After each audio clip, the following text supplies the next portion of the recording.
For all its beauty and splendor, the wilderness can be a cruel teacher. When you're out in the wild, every choice you make counts. A single moment of carelessness, a wrong turn, ignoring your instincts, or underestimating the elements can transform an adventure into a nightmare. Out here, there's no room for ego, no second chances with nature. One bad decision can lead to a cascade of disasters, and when you're miles from help, it's not just your pride that takes the hit. Your survival depends on your ability to respect the unforgiving wild, think critically, and make the right call when it matters most. Because out here, bad decisions aren't just mistakes. They're the difference between life and death. The following stories are cautionary tales that remind you, if you take nature for granted, you will make catastrophic bad decisions, and she'll prove to you to be the most unforgiving instructor you'll ever face. Let's venture back to the savage wilderness where survival is earned, not given.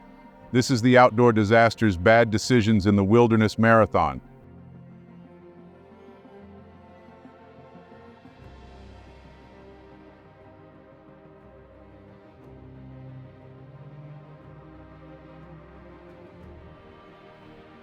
For David Potts, his Nakalele Point blowhole experience would be a nightmare. David Paul Potts, age 44, of San Anselmo, California, was born on August 11, 1966. From a young age, David had a passion for construction and design, which he honed while working alongside his father, eventually becoming a skilled craftsman. After obtaining his state contractor's license, he founded his own company, remodeling and building fine homes for many satisfied customers in Marin County and the surrounding Bay Area. In 2000, David met Tika Hick, a preschool teacher, and they quickly built a wonderful life together. On January 12, 2011, they welcomed their son, Indigo Heart Potts, into the world and joyfully embraced parenthood. An avid sportsman and adventurer, David had a deep love for the outdoors, particularly cycling, skiing, and skydiving. He approached everything with an unmatched spirit and a great attitude, excelling in all his endeavors. He approached fatherhood with the same enthusiasm, setting aside extreme sports to focus on his new responsibilities. However, soon after the birth of their child, the couple received news that would turn their worlds upside down. Tika began feeling unwell and visited the doctor to understand the cause of her sudden weakness. She was diagnosed with breast cancer and informed that she would need surgery along with other treatments to combat the illness. The news was devastating for Tika and her family, who were shocked and unprepared for such an unexpected diagnosis. Feeling the need to uplift Tika and David's spirits before her life-changing surgery, her extended family decided to take action to support them during this challenging time. They decided to fund a trip for Tika and David to Hawaii so they could bask in its unmatched beauty. The couple deeply appreciated the kind gesture, knowing this would be the perfect getaway they needed after receiving the devastating news, and Tika's brother Bo decided to join. It was their last hurrah before she was to rid her body of the cancer that was slowly taking over. So off they went, from their cozy enclave in Marin to the warm waters and awe-inspiring views of Hawaii. During their vacation, they sought out various activities and attractions. On Saturday, July 9, 2011, they learned about the infamous Nakalele Point blowhole, highlighted on several travel websites. This fascinating natural wonder forced water and air through the hole, creating an eruption similar to a geyser. Despite its beauty, it was also known for being extremely dangerous, with powerful waves capable of knocking people down and even pulling them into the ocean. As they drove along the scenic Kayaker highway, the anticipation grew. The road wound through dramatic landscapes, leading them to the northwestern tip of the island. Their hearts raced with the thrill of the unknown, and the promise of witnessing the blowhole's spectacular display was almost palpable. Upon arriving, they were greeted by a makeshift sign warning of the dangers of the blowhole. David led the way with Tika, Bo, and their Indigo close behind as they hiked along the rugged path to the blowhole. Each step brings them closer to the dramatic display of nature's power. The trail was uneven, but the stunning views of the coastline and the rhythmic crash of waves against the rocks made every step worthwhile. When they finally reached the blowhole, David's eyes widened with wonder. The sight was even more impressive than he had imagined. Each wave surged through the blowhole, creating a spectacular eruption of water that shot high into the air. The force and beauty of the display were both exhilarating and humbling. Feeling the magnetic pull of adventure, David decided to get closer to the blowhole to truly experience its power. With excitement and caution, he approached the edge, where the water sprays danced in the air. The roar of the blowhole was deafening, and the spray misted his face as he stood close, feeling the incredible force of nature's geyser-like eruption. David, ever the adventurous spirit, was enthralled by the blowhole. Ignoring the apparent dangers, he began dancing and frolicking in the sprays of water. Many tourists in the area thought his actions were reckless, but David's zest for life was undeniable. At the same time, Rocco Piganelli was enjoying a vacation with his family and wanted to snap a picture of his daughter and friends when the blowhole exploded with water. Waiting for the right moment, the man captured the moment as a massive wave erupted from the blowhole. Moments later, an enormous wave from behind knocked David off his feet, pulling him into the hole. Onlookers watched in horror as tourists scrambled to the nearby cliffs, frantically searching for any sign of David. Some hoped he might have been pulled out to sea and could be spotted in the water, perhaps able to grab onto a life vest or flotation device. Tourist Rocco Piganelli stared in horror as he watched a large wave push the tourist into the hole. We all stared for like 30 seconds, and then I realized he's gone. He's down there. I felt like I was going to throw up. The girl who was with him let out this horrifying scream, he said. After scanning the tumultuous waves for some time, they realized he was not visible. The powerful waves crashed against the sharp rocks, creating an insurmountable obstacle for any rescue attempt. Even if David had been expelled from the blowhole on the other side, the chances of him surviving the violent waves and jagged rocks were slim. Amid the chaos, Tika's brother Bo had to be physically restrained from jumping into the dangerous waters in a desperate attempt to find David. The situation seemed hopeless until, miraculously, David resurfaced, gasping for air. His eyes were wide with fear and desperation as he clung to the edge, trying to save himself. The crowd collectively held their breath, hearts pounding as they rooted for him. But the moment was fleeting. Just as David seemed to have a chance to escape, another monstrous wave crashed down, pulling him back into the blowhole. The crowd watched in helpless horror as David disappeared once more into the ocean's relentless grip, leaving only a profound sense of loss and sorrow in his wake. In my heart, I kind of knew he wasn't coming out. I wanted to give him hope because it was all I could do, Piganelli said. Tika, Bo, and the infant stayed in Hawaii for a few days while search and rescue teams looked for David's body. That Saturday afternoon, firefighters searched by helicopter and personal watercraft, scanning about 2 miles of coastline, mostly consisting of lava rock cliffs and half a mile of ocean from shore. Divers also searched underwater. The search continued on Sunday before being suspended at 5:30 p.m. on Monday. David's body was never found. The family returned home with heavy hearts, and Tika faced the daunting task of picking up the pieces, losing her fiancé, becoming a single mom, and continuing her battle with cancer. Upon returning, she was scheduled for a double mastectomy in the hope of defeating the cancer. However, after David's tragic accident, Tika was left to face this battle alone. Before the diagnosis, the couple had been dealing with financial hardships and had lost their home. Just weeks after losing their home, Tika was diagnosed with breast cancer. Despite everything, she believed everything would be okay because she had her family, David and Indigo. But then David was gone. Family and friends set up a memorial fund to aid Tika and her son as she recovered from the tragedy and recuperated from the surgery. The San Anselmo Chamber of Commerce adopted the family, ensuring that all donations and holiday drives went to Tika and Indigo. They received many donations, including toys and large items that couldn't fit in the small second unit behind the house they had to sell before David's death. Reflection: shortly after the ordeal, Tika stated, "David died just a couple of days ago, and people said there's no damn way you can go through surgery now." And my response is, screw that. I can go through surgery, and I'm going to be cancer-free on Wednesday. So you can't tell me I'm not going to go through surgery. I have to. I have to for my baby. I have to for me. Do I have to live with a damn tumor in me? I don't want to live with a tumor inside my body. It's trying to take over my body. It needs to be got rid of. I need to get it out of my body. And to be honest, right now, in all this chaos and heartbreak, it'd be nice to have the pain in my body match the pain I'm feeling in my heart. It will even out, but just having surgery sounds relaxing. Somebody gets to put me to sleep, and I have to sleep for hours on end. To have surgery? That sounds pretty good right now, Tika said. Unfortunately, David didn't have life insurance, and Tika had to live off donations. People have been generous, and I'm very grateful. I'm determined to go back to teaching this fall due to overwhelming bills. I'd like to be able to get a bigger place to live so that Indy can have his own room and a bathtub, she said. Tika used to roll over and kiss her husband. Now she rolls over and takes an antidepressant.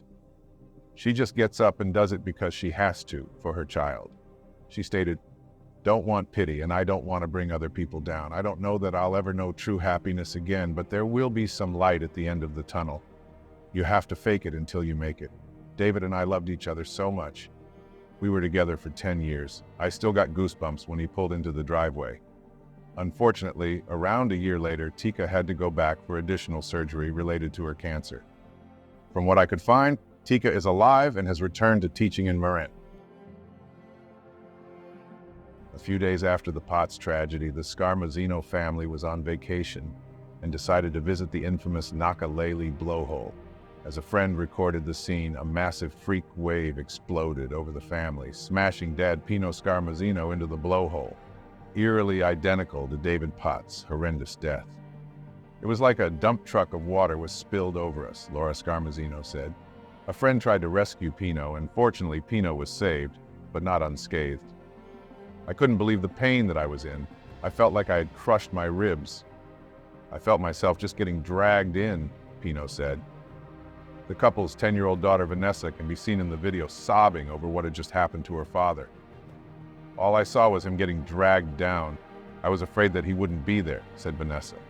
In the aftermath of the massive wave, cuts and scrapes marked Pino's arms and torso. He has a scar the length of his forearm from his brush with death. He was the lucky one and survived, unlike Potts. David Potts' enthusiasm for life, infectious smile, and relaxed demeanor made him many friends and brought joy to all who knew him. He motorcycled, skied, rode bikes, and base jumped. He has left incredibly happy and lasting memories with many who loved him. When thinking back about his friend, Warren Dodge recalled, "He was a man's man, but what really stands out is how much he loved his wife and son."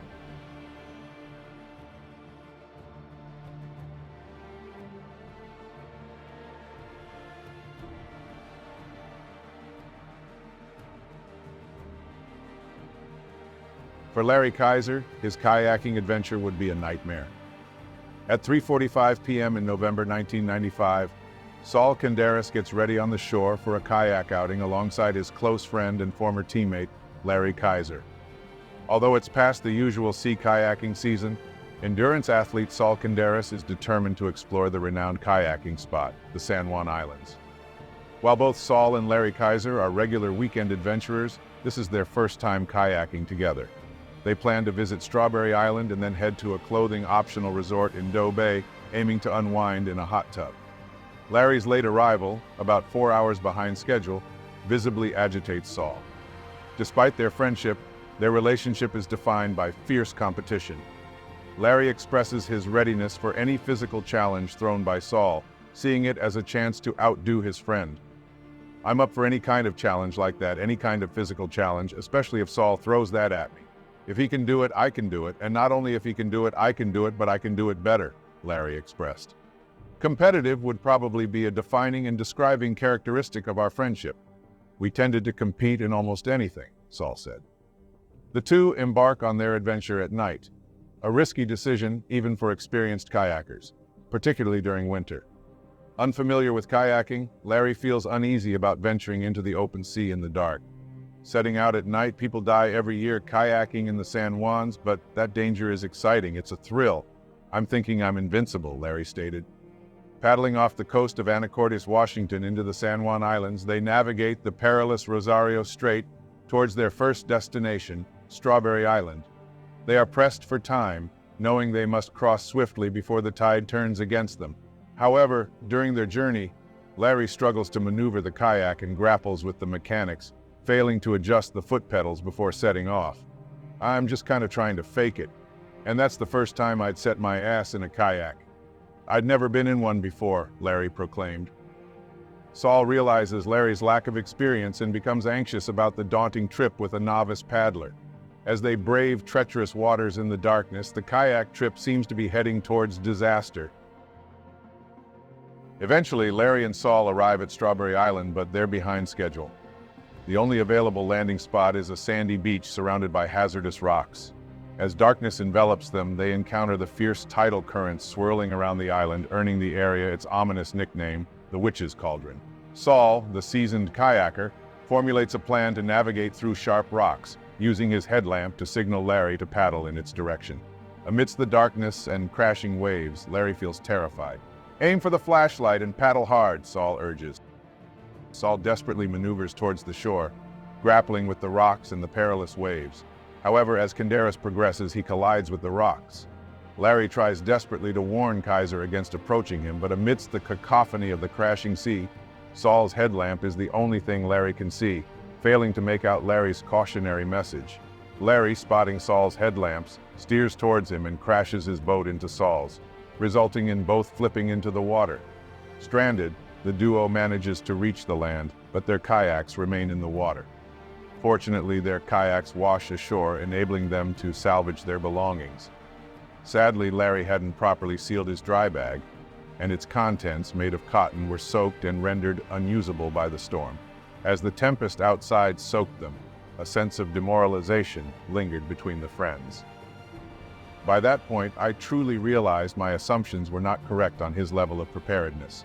I'm the guide on the trip, and Larry was more or less along for the trip. If I got in trouble, he wouldn't be able to help me because he was so far out of his element, Canderas expressed. Larry and Saul's planned 9-day adventure hits a snag as the weather worsens, and Larry's gear remains soaked. Realizing the challenge ahead isn't feasible for both of them, Saul makes a call. "I've rapidly realized the trip I planned isn't within our reach, not for the two of us together. It's not going to work. It just wouldn't be a prudent thing to do," Saul expressed. Frustrated, Saul cancels the trip, deciding it's time to paddle back to their vehicles. He outlines a few options. One was seeking help from a nearby island, another was stashing the boats at Orcas Island and taking the ferry home, and the third, toughest choice, was to paddle 3 miles back across the Rosario Strait. Wanting Larry to decide, Saul presented the options, and in their typical competitive manner, Larry chose option 3. What won out in the very end is the same thing that got us in trouble here. It's the same thing that's got us in trouble in other times. It's our competitive nature.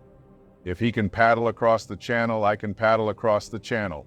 When we get together, maybe we don't make the best decisions as a team, Larry admitted. Unaware of the impending storm, they head into danger. Soon, they're faced with severe gusts and a massive storm swell. The conditions turn perilous, and they'll face worse without swift movement. As they paddle, Kaiser's kayak takes on water due to his unfamiliarity with paddling techniques. "Do you understand anything I'm saying, Saul? Stabilizing strokes do you no good," Saul shouted. Larry confessed he'd never been in a kayak before. Canderas tried to guide him, but their progress slowed in the channel, aggravated by wind and waves pushing them off course. Tensions rise as Kaiser's boat starts to sink. Saul realizes the danger they're in and makes a tough choice. "I figured that it was a good possibility that we could get killed. I was starting to have these doubts in my mind that we were going to be able to stick together. Your loyalty is to your friends, but then your first loyalty is to yourself. You're slowly getting to this decision. It's not an easy decision to get to. The key for my survival and even his survival was that I make it to shore and get help." As Saul heads for help, Larry calls out, but Saul is resolute in reaching land. To Kaiser, it felt like abandonment. "I can't see Saul anymore. He's gone. He's just not there. You don't leave your buddies, you don't leave your friends behind. I love the guy, but he left me." Saul presses on vigorously toward land, finally reaching the shore. He rushes to a phone and contacts authorities, alerting them that his friend is stranded in the Rosario Strait. Meanwhile, Larry struggles to paddle to safety when a large wave topples his boat. While Larry Kaiser isn't flipped upside down, he finds himself treading water at the mercy of the current, drifting into the open ocean. I'm getting scared at that time. Each minute is it's like some critical mass building and building and building, and it's not getting any better. It continues to get worse. It's getting dark, and there's no one here to not only save me or rescue me, but no one knows where the hell I'm even at. I'm starting to have some self-doubt, Kayaker expressed. Larry manages to cling to the boat and spots land not too far ahead. Unaware that swimming against the current would be futile, he decides to leave the boat behind, relying on his dry suit and athleticism. However, battling the forces of Mother Nature proved more challenging than he had anticipated. A full hour has passed since Larry's boat capsized, and a large-scale rescue operation is underway, but Larry remains nearly invisible without the lights or flares from his kayak, having forgotten the flashlight taped to the bow. Back ashore, Saul Kinderis is overwhelmed with worry, contemplating whether leaving Larry behind was a mistake. I was thinking, okay, I know me, I know Larry. If there are people that can survive for a long period of time just by being stubborn and being fit enough, we fit that description, he reflected. Several miles away, a search team locates a red kayak on an island, sparking hope in Saul's heart, believing Larry has reached safety. He contacts Larry's parents to assure them he's safe, unaware that Larry is still swimming in the darkness, being pulled farther into the Pacific. As time passes and the SR teams realize the boat has drifted unmanned to the island, Saul's hope diminishes. At this point, I'm really going, man. We're in trouble. I really screwed up. He's dead. We're gonna find the body. You realize that somebody that you're fairly close to is no longer here, and you're the one that killed him. Just an incredible sense of no hope again. Why did I invite him on this trip without making sure that we were both ready for this trip? It's almost like saying, what the hell was I thinking? He agonized. Saul makes the painful call back to the Kayakers, admitting it's the most challenging call he's ever had to make. The Coast Guard suspends the search for the night, anticipating they'll be looking for Larry's body come morning. Meanwhile, adrift at sea, Larry Kayaker spots a buoy and tries to swim toward it, but the strong current carries him past it. With hope dwindling, he senses the imminent threat of death. Exhausted and with a plummeting body temperature, Larry knows his life hangs in the balance. He contemplates ending it all. I really thought just end it. Now, why even bother with this? I thought about, trying to essentially drown myself. You think about weird stuff like that, and that's when they start thinking about my mom, and I love my parents, I love my dad, I love my family. What do you say? I was ready to die. It's not an issue. I didn't want them to feel that suffering and pain and not know what happened to me, he expressed.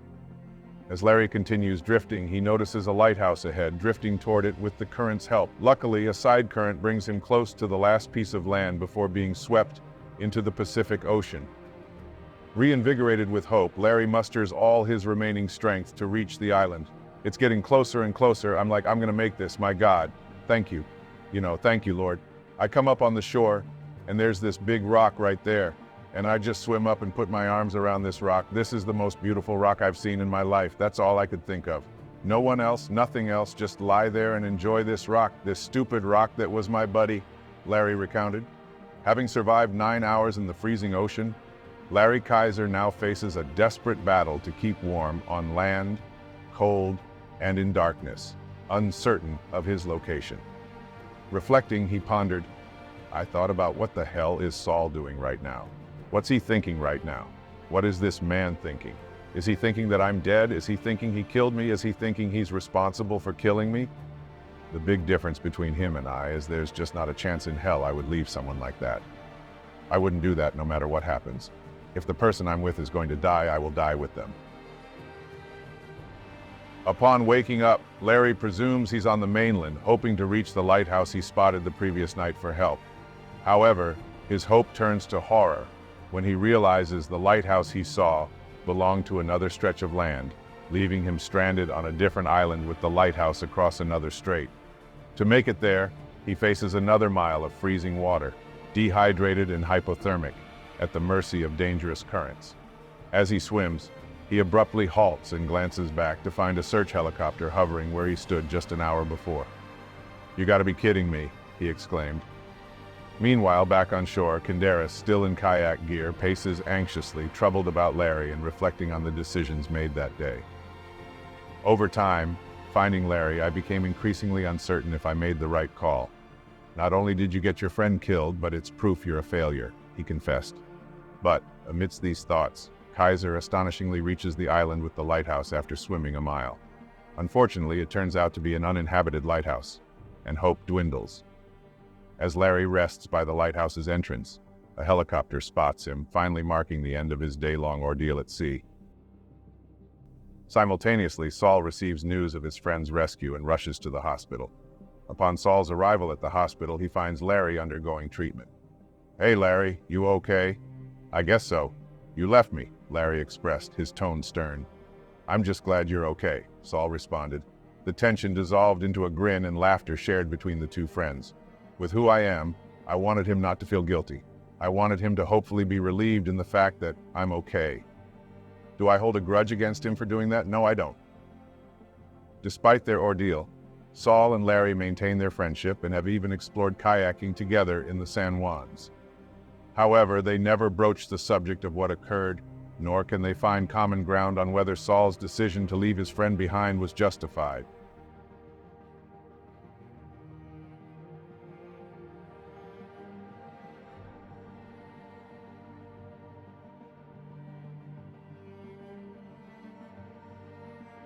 For Rachel de Jong, her Waikato River outing would be horrible. At 21 years old, Rachel Louise de Jong was about to enter her fourth and final year studying physiotherapy at Auckland University of Technology in New Zealand, a top-tier institution. In early February 2017, Rachel and her friends embarked on a road trip to Lake Tikitapu to unwind at the Floatcella concert. In this event, attendees enjoy music while floating on the lake. Rachel was accompanied by a group of female friends, including fellow physiotherapy student Maddie, her friend Gemma, and sisters Alice and Michaela. After spending a delightful day at the lake, they chose to spend the night at Maddie's family home near Taupo. Upon arrival, they met Sam, an acquaintance of Maddie's older sister, who was also staying there with his friend Reese and others. Both were policemen. The group enjoyed a relaxed after-party with drinks, mingling with their new acquaintances. After a fun-filled day, the girls were exhausted and went to bed shortly after midnight, unaware that the following day would be dreadful. On the morning of February 5th, 2017, the group awoke around 9 a.m., gathered their belongings, and set off for home. It was Waitangi Day in New Zealand, and they aimed to avoid the holiday traffic on their return to Auckland. Rachel proposed a brief detour for a swim at a scenic river spot she described as pretty. Sam and Reese joined the group for this excursion.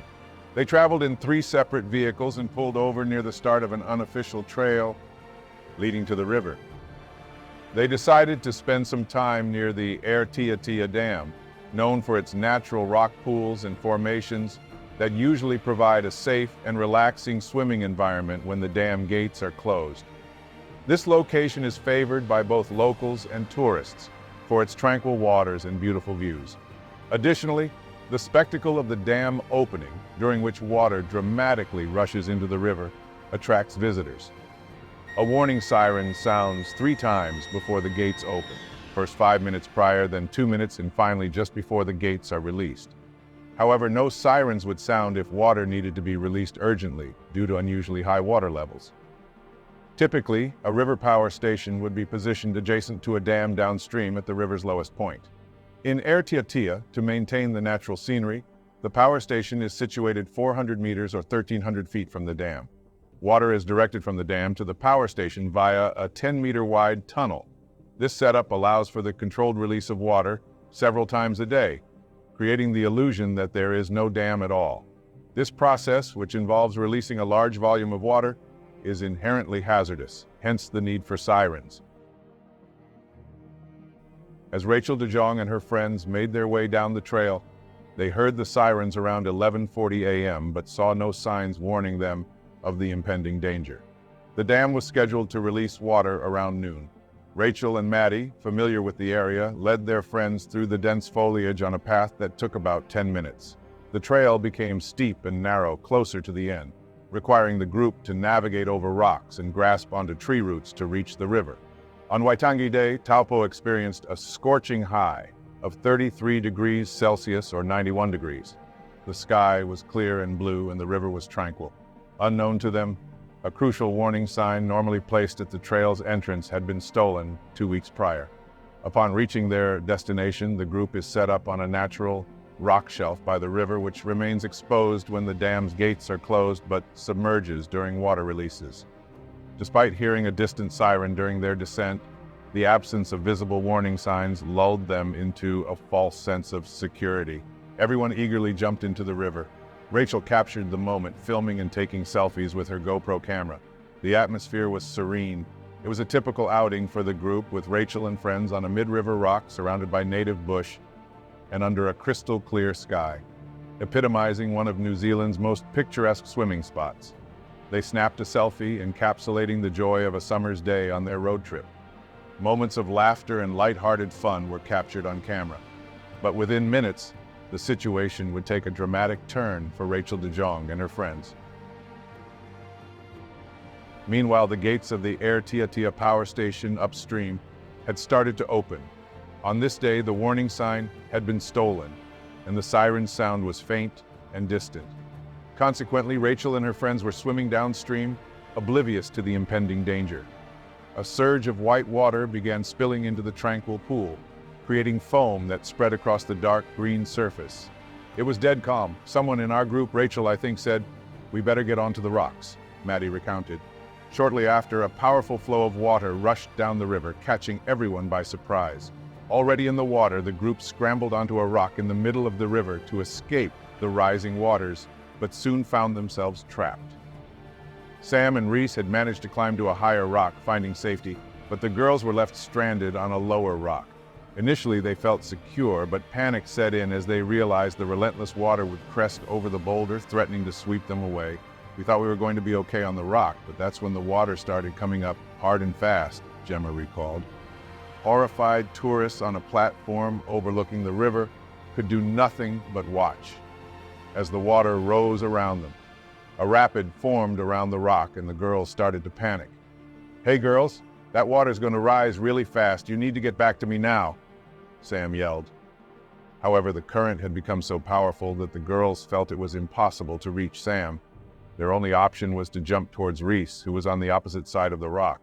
Rachel initially tried to wade through the water, but had to pull back and make a leap instead. Clutching her GoPro camera on a selfie stick, she extended it towards Reese, who grabbed it and helped pull her onto the rock where he was. Maddie followed, and Reese managed to pull her to safety as well.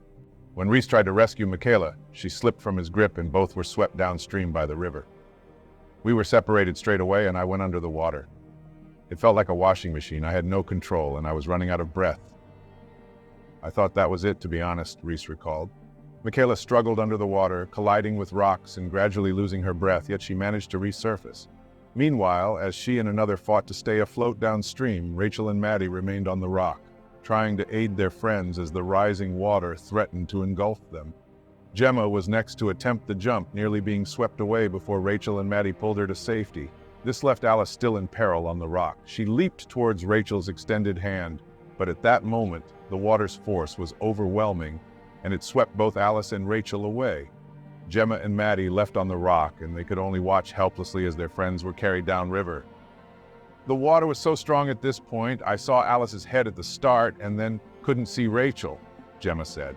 Despite her attempts to rescue her friends, Rachel could not ensure her own safety and was carried off by the strong current. While the other three who were swept downstream survived the ordeal, Rachel tragically did not. Her body was later discovered downstream, concluding what had started as a relaxing day out with friends in a devastating manner. Waikato Regional Council, which is responsible for the dam, released a statement saying Rachel's death was a tragedy. "Our thoughts remain with Rachel's family and friends." They also mentioned that they had met several times with Mercury and the Department of Conservation right after the incident to discuss improvements in safety measures to prevent future tragedies. They informed Daily Mail Australia that new safety features, including fencing and additional signs, have now been installed in the area. The steel fence in particular has made it all but impossible to access the pool. The new graphic signage has been designed to stop people from entering the water. Our staff have supported and attended school assemblies where presentations have been given to high school students talking to the dangers of swimming in the river and why Air Tia Tia should be avoided, a spokeswoman for the council said.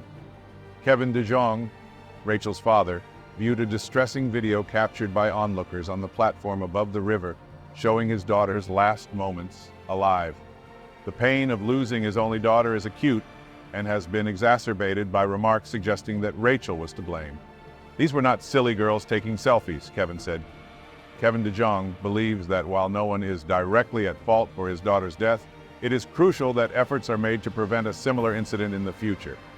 "This isn't about blaming anybody, it's about stopping it from happening again," he stated. The warning signs that Rachel would have seen, had they not been stolen, have now been replaced. Additionally, a large steel fence now obstructs the unofficial path, and ropes that once aided in climbing the cliff have been removed. Changes that Kevin welcomes, though he remains concerned. Despite these improvements, people continue to swim in the river dangerously close to when the dam gates open. Kevin suggests that a visual check, perhaps through a permanent camera or drone, should be implemented before the water is released. This concern is echoed in the findings of Coroner Wallace Bain regarding Rachel's death. It seems to the court that even with all the steps taken subsequent to this terrible tragedy, there is still going to be a possibility that people will visit this swimming area, swim, and have no idea of what the real danger is. They are smart, intelligent young people, but in essence had no idea of what to expect, lulled into a false sense of security. He also commended the bravery of Rachel, stating, "It is clear that Rachel jumped into the water to try to help one of her party, but tragically got swept away. It is likely that, but for this brave act, she might still be with us." Rachel DeJong was exceptionally talented, both academically and athletically, and had a deep love for the outdoors, especially aquatic environments. Raised to be independent and not be afraid of pushing boundaries, Rachel chose to remain in a dangerous situation to assist her friends. She stayed until only one was left, stranded on a rock amidst the fierce current.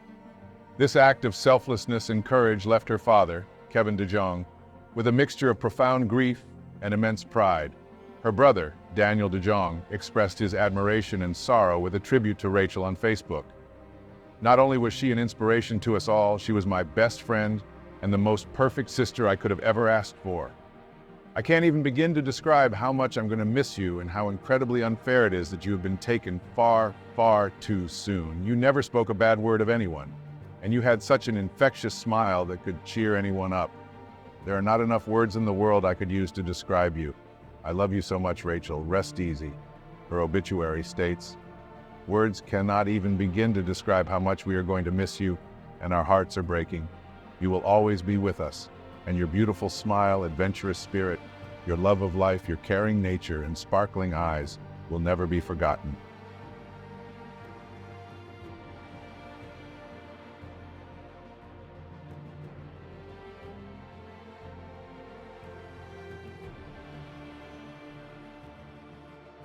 For Tetsu Shiohara, his Mount Fuji climb would be a catastrophe. Tetsu Shiohara, a 47-year-old man originally from Ehime Prefecture in Japan, lived alone in a remote area of Tokyo. Online, he went by the name Tetsu, streaming his daily life, though his views and subscribers remained modest despite his efforts over several years. Shiohara's life took a dramatic turn when he was diagnosed with stage 4 cancer. Opting to live life fully rather than continue his career as a lawyer, Tetsu sought new challenges. Despite doctors' grim prognosis, he chose to undergo treatment, holding on to hope and often expressing optimism in his broadcasts. Tetsu's decision to leave his career and engage in risky activities suggested he may have harbored doubts about his future. Known as a kind and quiet person, he rarely showed anger. In his live streams, Tetsu could be seen embarking on challenging hikes, cycling around Tokyo, interacting with his followers, running marathons, and climbing the iconic Mount Fuji. A month before his final climb, Tetsu mentioned in a stream his desire to climb the mountain after a snowfall, acknowledging the dangers, but expressing intrigue. "When it gets too cold, the snow becomes hard and dangerous, but I think it would be interesting." Tetsu had successfully climbed Mount Fuji many times during the official climbing season, which ended on September 10, 2019. However, feeling confident in his familiarity with the mountain, he decided to attempt it once more. Mount Fuji is notorious for frequent snowstorms and various other hazards that make climbing extremely dangerous. Even during the brief summer season, when amenity stations are staffed and climbers can access toilets and lodging, the trek remains cold and slippery. There are no real measures in place to prevent people from attempting the climb on their own. In the off-season, the stations close and the mountain conditions become hostile and inhospitable. Proper gear and climbing experience are essential for a winter ascent, both of which Shiohara lacked. Despite this, on the morning of October 28, 2019, he set off to climb Mount Fuji and livestream the climb, even though the mountain was officially closed to climbers. Traveling by bus, Tetsu tweeted about his doubts, fear, and bus sickness, expressing a desire to turn back. Yet, likely feeling the pressure not to let his followers down, he pressed on and arrived at the 5th station area at the base of Mount Fuji, the farthest point accessible by car. On the late October day, when Shiohara attempted to climb Mount Fuji, the mountain received its first snowcap of the year, and temperatures near the summit plunged below freezing. Forgetting his socks and wearing only street clothes suitable for a typical October day in Tokyo, and carrying nothing more than a pair of climbing poles, Tetsu fired up his smartphone to livestream on Nikoniko, a Japanese video sharing platform, titling his video, "Let's go to snowy Mount Fuji." Engaging with his followers, he began his ascent from the Fuji Subaru Line 5th station up the Subashiri Trail, a path most climbers use only for the descent, disregarding the fact that the climbing season had ended. A text-to-speech voice narrated his comments as he hiked, but apart from this, Tetsu was entirely alone on his climb. As he reached the 6th station, the clearly abandoned amenity station signaled that Tetsu would have no support during his ascent. Viewers began tuning in, following his cheerful jaunt up the ash-covered trail. Ash soon gave way to snow and then to deep snow. Tetsu's viewers were now witnessing a litany of complaints about his cold, numb hands. He continued his social media commentary, juggling climbing poles and his smartphone with frostbitten fingers, insisting the show must go on. "My fingers are killing me, but I have to operate my smartphone. I should have brought a hot pack," he remarked. His viewers noticed the trail narrowing, the protective fence ending, and Tetsu perilously close to the brink. He had passed the point of no return. "Oh, this place is slippery, getting dangerous," he belatedly noted. "I'm trying to walk by the rocks. Yes, rocks. It's a steep downhill." At this juncture, having crampons to grip the icy terrain would have been crucial. Still, Tetsu was wearing only regular hiking shoes as he continued past the end of the safety fence into uncertain territory. The slope at that point was 30 degrees. As he continued his play-by-play march along an increasingly risky path, Tetsu frequently cautioned himself against falling. His inappropriate footwear began failing him, causing him to trip and stumble. More than once, he questioned whether he was on the right track. Near the peak of the mountain, Tetsu started commenting on how dangerous this particular section was, especially due to its slipperiness. His viewers chimed in, begging him not to slip on his final ascent, but still encouraging him to continue. Excited and not wanting to let his viewers down, he began rushing toward the peak, fumbling with his phone while carrying his hiking poles with entirely numb hands. He encountered what he estimated to be a 30-degree incline. Astonishingly, Tetsu was close to the summit, which was in clear view. "Wait, I'm slipping!" he exclaimed, still live streaming. As he slowly lost his footing, Tetsu began sliding down the mountain, unable to stop. Tetsu began an uncontrolled slide down the rocky, snowy slope, with viewers witnessing a spectacle of flailing feet and tumbling poles. A few seconds later, the phone footage abruptly stopped, with the final chilling image showing a climbing pole frozen in mid-flight, likely due to the camera hitting the rocky terrain. This left all the spectators in shock, uncertain if he had managed to stop himself, fallen off a cliff, was injured, or even still alive. Viewers quickly clipped the video and shared it on Twitter, expressing their concern for Shiohara's well-being and alerting the nearby police in Yamashina, an area near the base of the mountain. A search and rescue helicopter was dispatched to survey the area, but they found no trace of him and had to give up shortly after. A 10-man search party was then assembled to find Tetsu as quickly as possible. They searched for the entire rest of the day, but could not find any trace of Tetsu.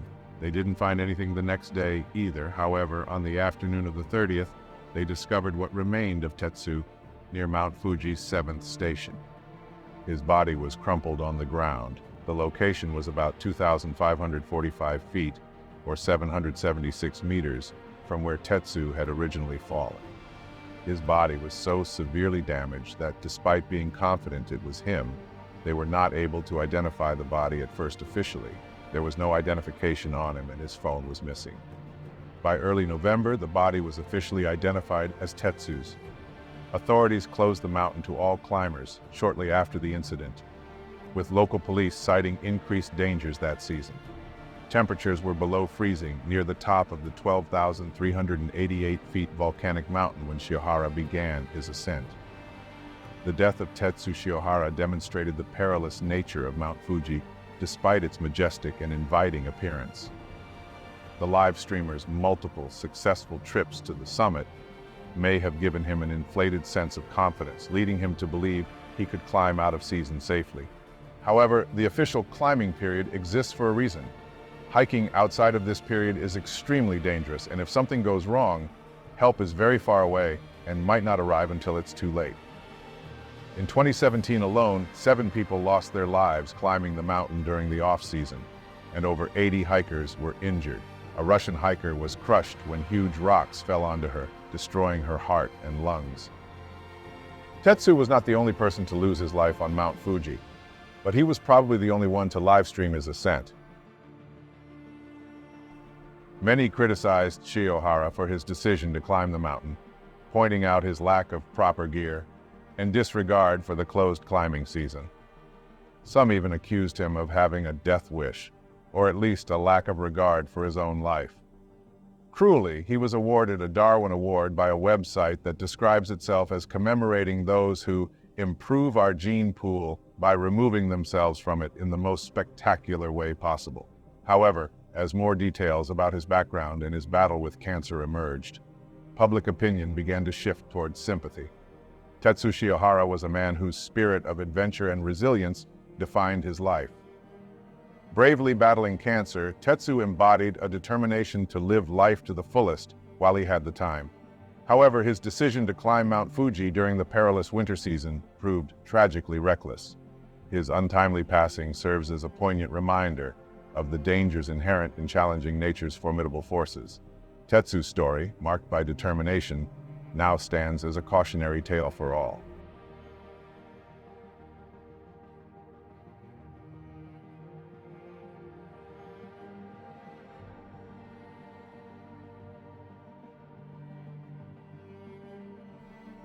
For Wolf Wagner and John Haunch, their Hayes River canoeing expedition would be treacherous.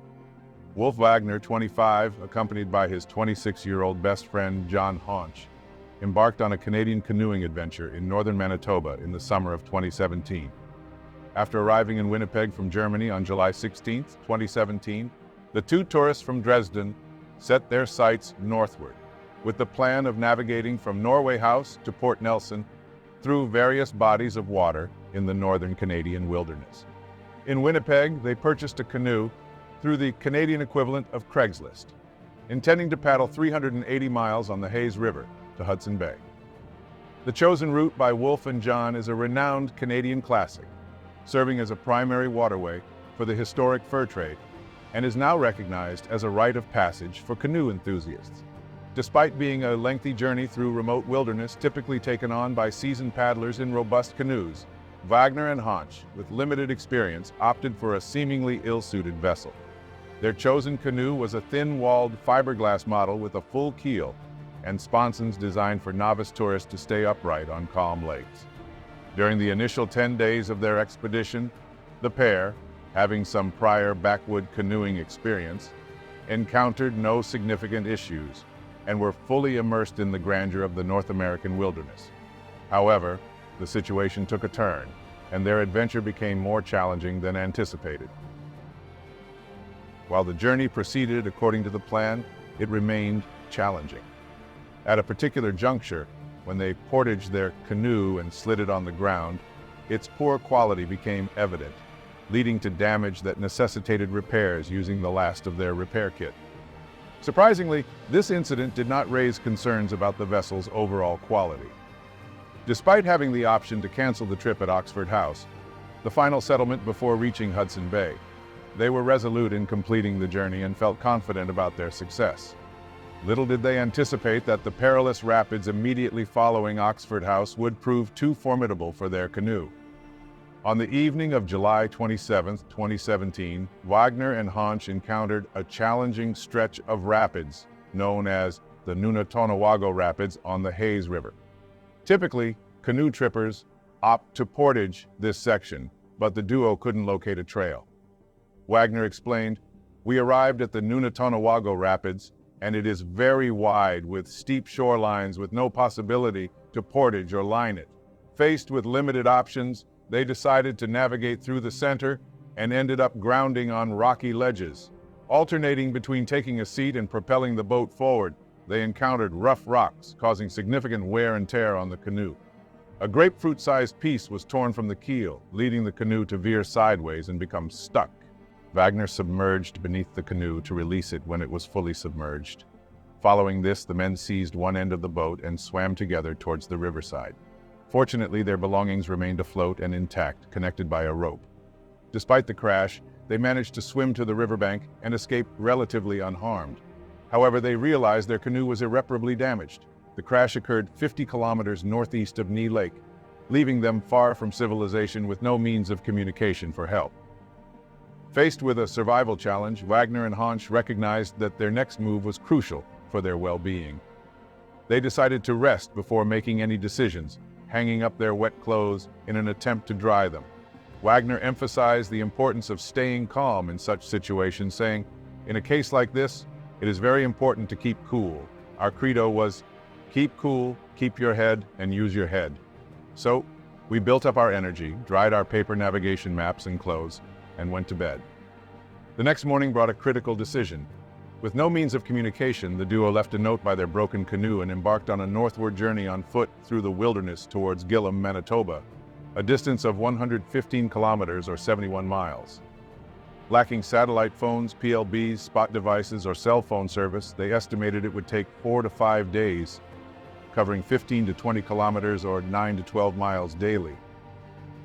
However, the challenging muskeg terrain, characterized by marshy areas with a mix of water and decomposing vegetation covered by mosses, made their trek treacherous in this part of Canada. Their strategy involved taking a break every 30 minutes, pausing for a brief rest and some water. However, their initial disappointment arose when they realized they had only covered a mere 500 meters or a half mile after the first half hour of walking. Hansch explained the challenges of the soft ground, stating, "When you're walking on the street, you have solid ground. And when you push off, everything is fine. But here, the ground was so soft that you're sinking in. This took a lot out of you. It takes more energy to lift your feet up and down than it does to move them forward." Equipped with a compass and a small GPS device, they aimed to stay on course.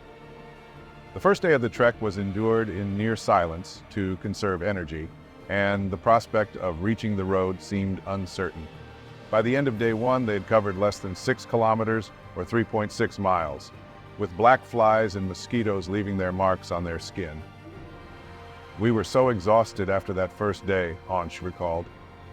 Facing a longer journey than initially anticipated, they had to ration their food supplies. A few fruit bars were available for snacking, but the limited provisions made it challenging to maintain a remotely healthy diet. They ensured hydration by drinking 1 liter of water each per hour, sourcing it en route, and boiling it every night before bed. On the third day following the crash, Hansch later referred to as the longest day, their hike began at 7 a.m. However, heavy rain prompted them to stop and unfold a tarp on 2 occasions during their planned 13-kilometer route for the day. The lack of means to shield themselves from the weather compounded the challenges they faced. Along the way, the pair took photographs to document their journey, envisioning a future where they could recount the experience or, in the event of their death, provide insights into their ordeal if someone found their bodies.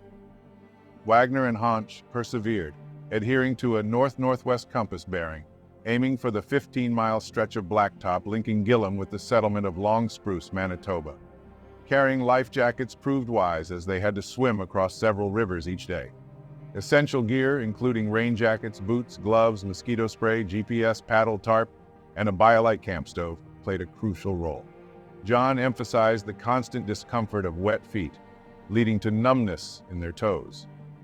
Despite temperatures exceeding 30 degrees Celsius or 86 Fahrenheit during the day, the duo had to endure additional clothing to ward off persistent insect attacks. Nights brought temperatures close to freezing, frequently waking them to the bite of frost, with their perpetually wet boots often freezing stiff. Every bit of energy was directed towards moving forward with no time to appreciate the landscape. Breathless throughout the day, they only found respite during breaks, where they reassured each other saying, "We will make it," according to Wagner. Although the prospect of injury was a topic they avoided discussing, the potential consequences were always on their minds. One day while wading through a lake, Wagner slipped and fell on his hip. Fortunately, it wasn't serious and averted disaster. After a few days, maintaining focus and preserving sanity became their most challenging ordeal. John reflected on moments when one of them would sit down and express the sentiment of not wanting to continue. There were instances where they felt they had given up on life, requiring constant motivation to push forward. As the days progressed, their daily routine turned into a form of torment. The prospect of what the day held for them made it increasingly difficult to leave the tent each morning. Heading north, the dropping temperatures added to their hardships, exacerbated by the frequent need to submerge themselves in large bodies of water. Wagner and Hansch even had to improvise a makeshift raft to transport their food and supplies across Stupert Lake. Wagner highlighted the persistent issue of wet shoes and the perpetual dampness of everything, making it impossible to dry. Despite avoiding encounters with bears, wolves, or other dangerous carnivores, they found themselves battling formidable foes in the form of flies and mosquitoes.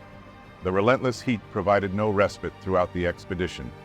Around the 8th day, a helicopter passed overhead, but despite their efforts to attract attention, the dense vegetation made them difficult to spot, leading to demoralization. Wolf admitted to maintaining a positive facade for John, expressing confidence in their success while secretly harboring doubts about their survival. With a portion of their food supply salvaged from the crash, they had just enough energy for the arduous task. Breakfast and lunch consisted of 2 pieces of toast with chocolate spread each, followed by canned soup for dinner. At night, both squeezed into a compact 120-centimeter or 4-foot tent for shelter.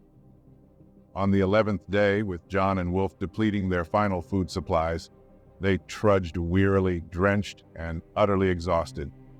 The seemingly endless trek had brought them to the brink, with the Canadian wilderness threatening to engulf them. Amidst their routine traverse of muskeg, plagued by relentless flies and mosquitoes, a hopeful moment occurred.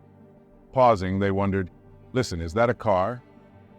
Wolf Wagner and John Hansch had finally neared the paved road they sought, although it still required a 20-minute trek before reaching it. Emerging from the wilderness, about 15 kilometers or 9 miles from Gillam, they heard an approaching car and attempted to signal the driver to stop, only to be ignored by the first few vehicles. The initial dismissals were disheartening for Hansch, who said, "It was hard, especially because we had so many good experiences with the people in Manitoba and their northern hospitality." Despite Wagner's optimism about hitchhiking, he acknowledged the understandable hesitation of passing drivers, given their bug-bitten appearance, life jackets, and a paddle. It wasn't until the 6th vehicle that a Manitoba hydro worker named Aaron Schell finally pulled over, intrigued by their unconventional presence. Schell initially found their story hard to believe, but grew engrossed as they conversed during the journey to civilization. Schell drove the Germans to a hotel in Gillam. By the time we got to town, I realized the guys needed some food and lodging, and I had to get them to the hotel. It's Sunday, so no one is at the front desk, so we had to wait. Maybe I was typecasting as their German, and I'm German myself, and asked them if they would like a cold beer while we wait. And that was a resounding yes, Schell recalled. John and Wolf visit the local bar in Gillam, where they relish drinks in the company of their newfound friend and rescuer. To this day, they still remain friends with Schell and stay in contact. Eventually, they were able to get a room for a much-needed shower, cleaning up and resembling their appearance at the journey's start, albeit 20 pounds or 9 kilos thinner. Subsequently, they headed to a local watering hole, devouring 2 large pizzas. Sharing their harrowing ordeal with the bartender, they were rewarded with free beer and liquor. The day concluded with a long night of well-deserved rest. Despite their weight loss and numerous bug bites, Wagner and Honch appeared to be in surprisingly good mental and physical condition, not requiring a hospital visit. The paddle they carried with them, which became a crucial tool to navigate the muskeg terrain during their ordeal, became a symbol of their resilience. They desired to return it to Germany, but knew that transporting the item in its original condition would incur additional fees. In an attempt to bring the paddle with them to circumvent extra transportation charges, they broke the paddle in 2 to fit in the luggage. When we were back in Germany, I put it back together with glue and we cut through the paddle in the middle, and now John has one half and I have the other half, Wolf said. They returned to Winnipeg, catching their scheduled flight back to Germany as planned. 3 weeks after they abandoned the canoe, experienced river runner Scott Robertson found the boat and their note. When I first saw their canoe, this Mickey Mouse rat shit canoe, I found it hard to believe anyone would be foolish enough to take that route with such poor equipment, he recalled. He tried to wrap his head around what he and his partner were seeing. The canoe was way below standards to attempt a trip as daunting as the Hayes River to Hudson Bay route. It appeared the friends attempted to seal the leaks with spruce gum. Whoever sold those boys that canoe should be locked up, Scott said. Robertson and his paddling partner reached Hudson Bay a few days later and immediately reported the canoe and note they had found. To their great relief, the Mounties told them the boys were safe. Embarking on such a challenging canoe trip, especially without the appropriate experience and preparation, was a decision they had no business making. However, armed with a map, compass, and GPS, they possessed the knowledge to utilize these tools effectively. Beyond technical skills, their resilience and clear-headedness played a crucial role in their survival. John mentioned that listening to podcasts saved on their phones, which miraculously survived the crash, helped them maintain their sanity during the ordeal. The thought of their loved ones served as a powerful motivator, preventing them from giving up throughout the entire ordeal. Despite making it safely back to Dresden, Germany, Wolf expressed their willingness to return to northern Manitoba for a similar rugged, outdoorsy vacation. We say we have walked through hell, the mosquitoes, the black flies everywhere. I still see the bites on my body, and we have walked in wet shoes. Sometimes we think we have learned a lot about our bodies, our condition, and our relationship to each other. We lost civilization, things like fast food or something like that, or having dry shoes. We care about it much more now, Wolf said. Wolf Wagner reflected on how the experience strengthened his friendship with John Honch. He stated, "It's one of the best things in life. When you know you can rely on someone with your life on the line, what we went through those 2 weeks together, we know we can always rely on each other in the future. I'm not sure if there's anyone else can come that close in my life." John shared the same sentiments, stating, "Maybe it's something you cannot say with words. It's a special kind of relationship, to rely on each other, to depend on each other. You don't question that friendship afterward."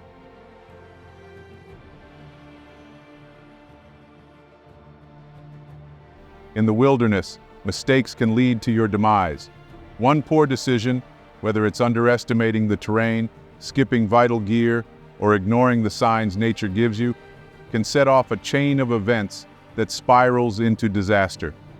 The wild doesn't care about your plans or your overconfidence. It demands respect and punishes recklessness without hesitation. Out here, there's no rewind button, no easy way out. Every wrong choice is a step closer to danger, and out in the wild, danger doesn't forgive. When you make wise decisions in the wild, whether it's heeding the warning signs, trusting your instincts, or spotting the signs of bad weather, you give yourself the chance to live and enjoy the wilderness another day. Every prepared choice allows you to experience the beauty and freedom of nature without fear. Respecting the land, understanding its rhythms, and staying sharp lets you witness its raw power and breathtaking serenity in perfect harmony. With the right choices, the wild becomes a partner in adventure, offering moments of peace, awe, and a deeper connection to something greater than yourself. When you navigate it wisely, you can avoid an outdoor disaster.